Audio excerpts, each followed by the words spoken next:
Então vamos lá. Primeiro de tudo, eu quero falar que eu vou contar essa história porque, não só porque é a minha história preferida, né? E porque a gente acabou falando disso lá no Instagram. Mas eu não vou contar essa história só. Eu vou tentar ser breve, mas eu não vou contar essa história assim, só corrido contar da história, porque senão não faria sentido. Eu quero contar justamente os 2, 3 pontos dentro dessa história que tornam essa história tão sensacional pra mim. Quem já me acompanha há algum tempo sabe que, apesar de não ter uma vida espiritual, não acreditar em Deus ou num plano espiritual e tal, por muitos anos, e até hoje, né, eu me dedico um pouco, hoje não tanto mais, mas já me dediquei muito mais aos estudos teológicos, porque é um assunto que me interessa demais. Eu sou apaixonada por história das religiões, estudei principalmente o cristianismo eu estudei mesmo, do tipo, por muitos anos foi só o que eu estudei, porque eu gosto muito. Então é por isso que eu domino, uma palavra entre aspas, essa história e esse assunto, e por isso que eu gosto tanto dele. Então vamos lá. A história de José do Egito, ela é sensacional para mim, porque ela demonstra algumas coisas que a gente usa até hoje, ou pelo menos deveria usar. Então, a história conta que José era o mais novo de 11 irmãos.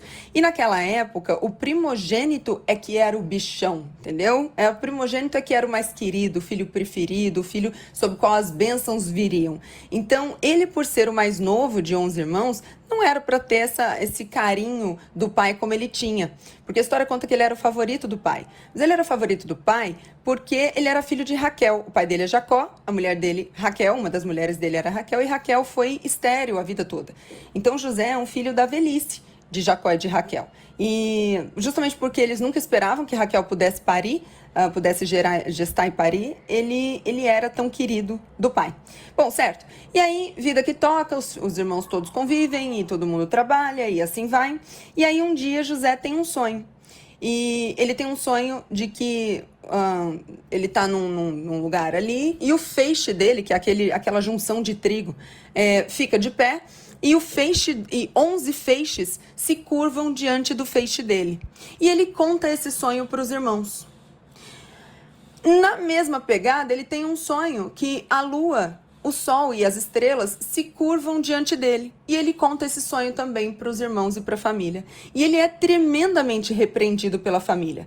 Agora, sinceramente, eu não me lembro exatamente se o pai ou a mãe ou quem exatamente o repreendeu, dizendo: que história é essa de o sol e a lua se curvam diante de você? Você está falando o quê? Que nós vamos nos curvar diante de você? Você está louco? E os irmãos ficam com raiva desse assunto dos feixes se curvarem diante dele, dizendo: o que você está querendo dizer? Você está querendo dizer que a gente vai se curvar?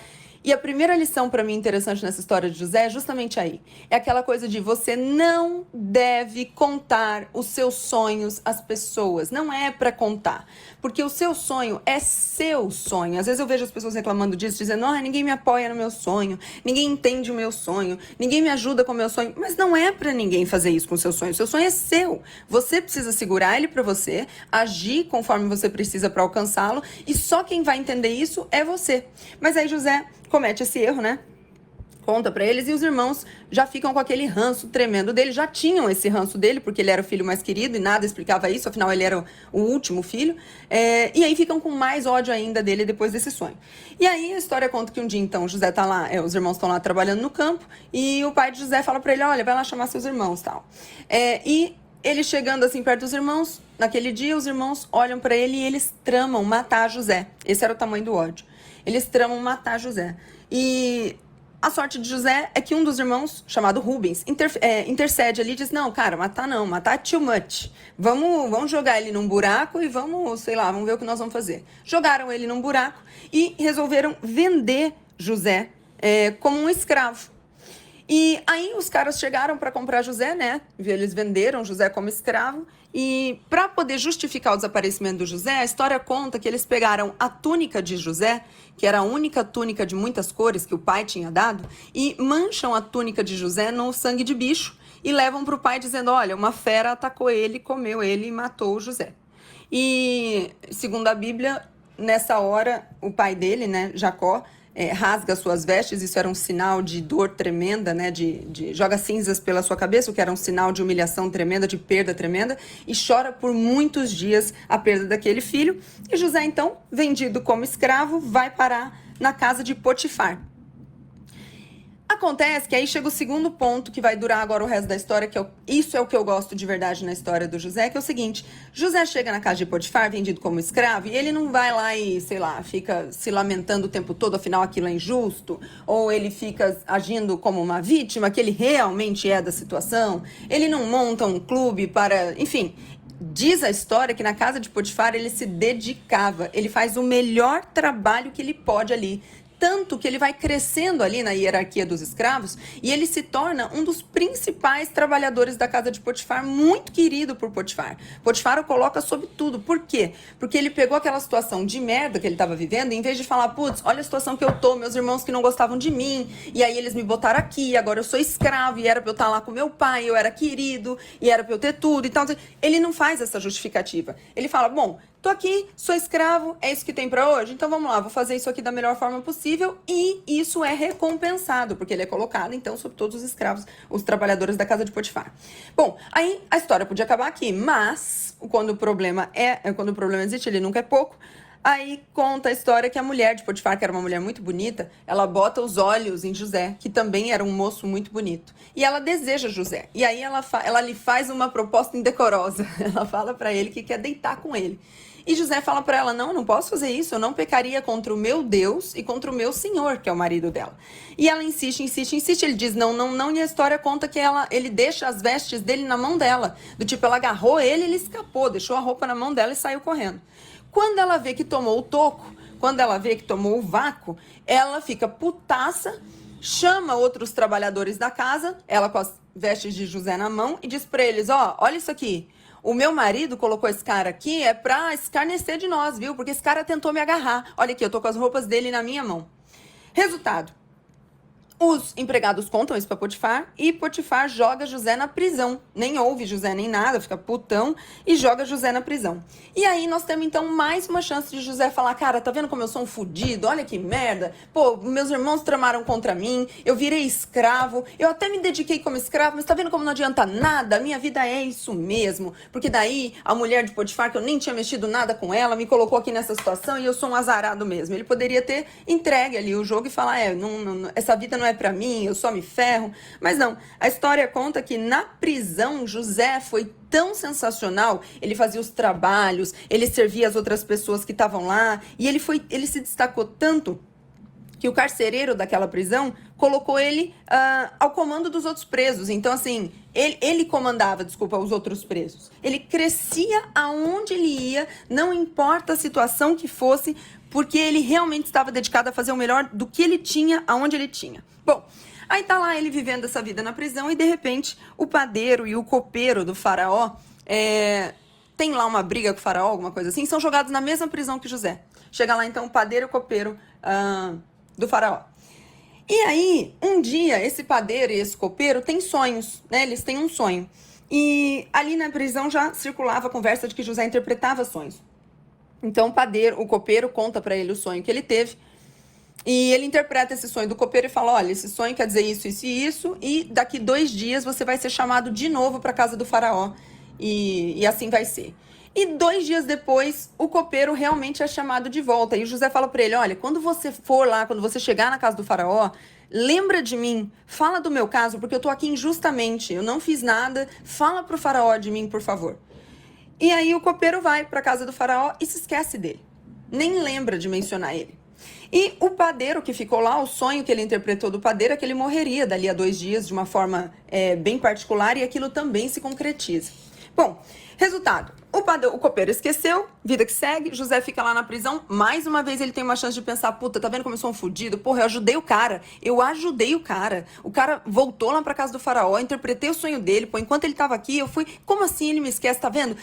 Ninguém me ajuda, meus irmãos não me ajudaram, o meu pai não foi atrás de mim mesmo, pra duvidar dos meus irmãos, não foi atrás de mim, aí eu fui colocado na casa do faraó, eu fiz de tudo, e mesmo assim me jogaram aqui na prisão eu fiz de tudo, e mesmo assim, ele tinha tudo para nessa hora de novo falar, cara, quer saber? Sou um ferrado, vou parar. Mas acontece que 2 anos depois, gente, 2 anos depois, para e pensa, 2 anos depois, José já estava na cadeia um tempo, ainda 2 anos depois do copeiro sair e voltar para casa do faraó, 2 anos depois o faraó tem um sonho. E ele busca pessoas ali em volta para interpretar o sonho dele, ninguém interpreta o sonho dele. E o copeiro, nessa hora, 2 anos depois, é que se lembra de José. E o copeiro fala pro faraó, faraó, enquanto eu estive na prisão, tinha um cara lá que era um cara supimpa e ele interpretava sonhos, ele interpretou o meu e foi real. Você não quer falar com ele? Não, não é o caso de chamar ele lá? E aí o faraó chama José para interpretar o sonho dele. E o sonho do faraó, que José interpreta, José diz para ele, olha, esse sonho que você teve, ele é o seguinte, significa que os próximos 7 anos vão ser anos de fartura. Vai ter muita fartura aqui de tudo. Acontece que os 7 anos seguintes vão ser anos de extrema miséria e pobreza. Então ele fala isso para ele, diz, olha, esse sonho significa que você precisa nesses 7 anos agora, né, que vão ter de fartura, economizar para que nos próximos 7 anos que vão ser de miséria, o reinado não se perca. E aí o faraó fica impressionado com a sabedoria do menino, e diz assim, bom, eu não conheço ninguém tão sábio como você. Olha que interessante. O que levou José a brilhar os olhos do faraó foi sabedoria. Sabedoria. E aí o faraó diz, bom, então é o seguinte, não conheço ninguém tão sábio como você, quer saber? Eu vou botar você de governador. Você vai administrar esses 7 anos de fartura para que os próximos 7 anos de miséria, então, não nos tomem, não nos peguem pelas calças. E aí ele coloca José como governador do Egito. Aí imagina, nessa hora, pô, os dias de luta foram, os dias de glória chegaram, né? E aí José fica como governador do Egito, troca-se o nome dele, ele casa com a filha do faraó e ele segue lá nessa vida. Aí chegam então os 7 anos de miséria e a fome, a miséria e a escassez se espalham pela terra toda. Bom, nisso, o que acontece? Lá na terra que ele estava, né, lá em Canaã, na terra de onde ele veio, onde moram então os irmãos e o pai, essa miséria chega de forma que o pai vira para os irmãos e fala, olha, vocês precisam ir comprar mantimentos lá com o faraó, porque todo mundo está sabendo que o faraó ainda tem mantimentos para vender, né? E José manda os meninos. Só que daí o que acontece? José, na hora de mandar... Desculpa, José não, gente, Jacó. Jacó manda os meninos. E na hora de mandar os meninos, Jacó falou assim, ó, vai todo mundo, só fica o Benjamim. O Benjamim era o filho que nasceu depois de José. E o caçulinha, que veio depois de José. Então, o Jacó, meio traumatizado, fala, não, cara, não leva o Benjamim, porque eu já sofri uma vez, eu não vou sofrer de novo, deixa o Benjamim aqui, vão vocês. E aí, partem então os irmãos de José lá para casa do faraó, sem saber que vão encontrar José como o governador dali. Daí, então, os irmãos de José chegam lá, né, para ter com o governador do faraó, para comprar os mantimentos. E quando eles chegam, José reconhece eles. A Bíblia conta que José reconhece que são os irmãos dele, mas os irmãos dele não reconhecem que é ele, né? Nunca esperavam, né, tão certo de que ele foi vendido como escravo e assim ficou. E aí, quando eles chegam, eles falam, olha, nós viemos aqui para comprar mantimentos, né, porque lá na terra de Canaã nós estamos sem nada. E José joga um shade neles, né? Fala assim, não acho que vocês vieram comprar mantimentos, não acho que vocês são espiões. E mete eles na cadeia por 10 dias. E aí eles, não, cara, nós não somos espiões, coisa nenhuma. Nós somos todos filhos do mesmo homem, nós somos honestos, a gente veio aqui porque a nossa terra passa fome e tudo mais. E...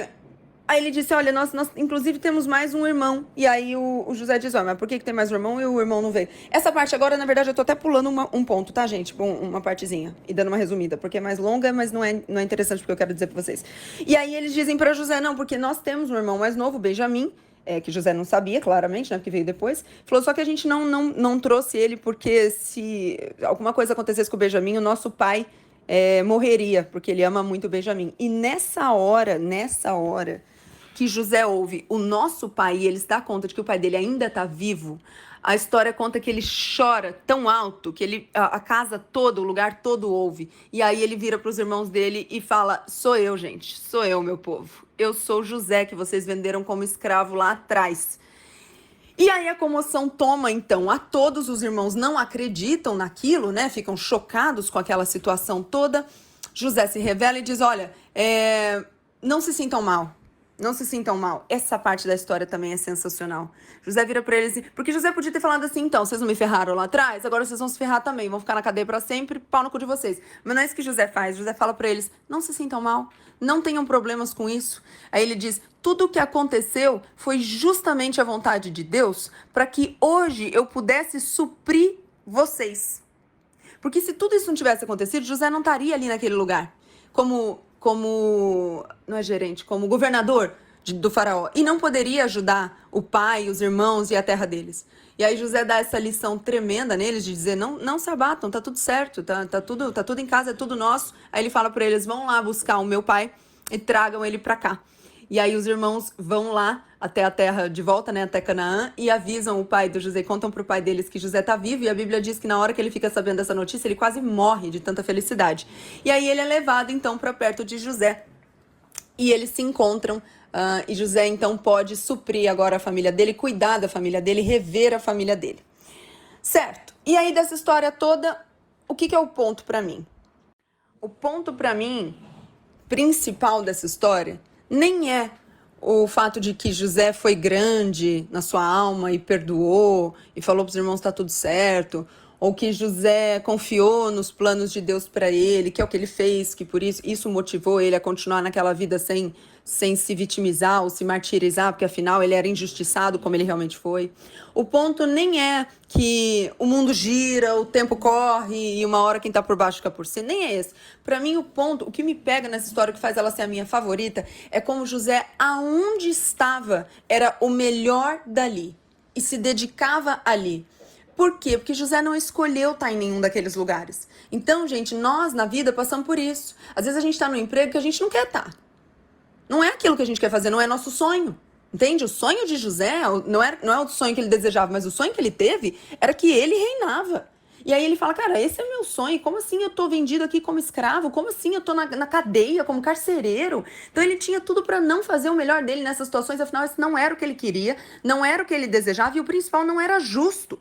Mas ele é um cara que na situação que ele não queria, que não era justa, que não era aquilo que ele merecia, ele se dedicava a ser o melhor. E o único motivo pelo qual, bom, claro, né, na história ele conta com a benevolência de Deus, mas visto aqui pela minha ótica, o único motivo pelo qual ele realmente conseguiu as oportunidades de crescer foi porque ele se dedicou aonde estava.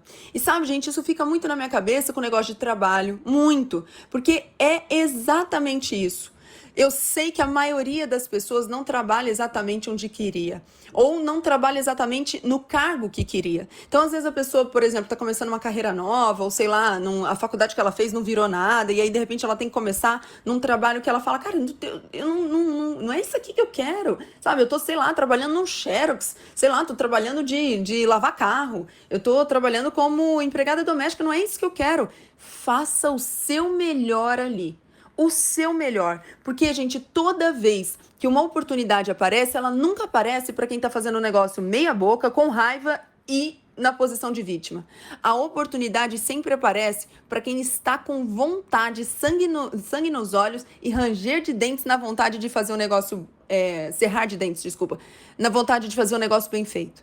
Essa é a parte que fica na minha cabeça. Foi isso que me instruiu desde novinha. Aonde está? Não importa. Tô trabalhando numa cozinha industrial, tô fazendo unha, tô vendendo revistinha no semáforo, tô trabalhando em buffet de festa infantil, tô trabalhando... Não interessa. Aonde eu tava, eu pensava, eu tenho que ser a melhor daqui, me esforçar ao máximo aqui, fazer isso aqui com gosto, porque essa é a única forma de sair daqui para um lugar melhor.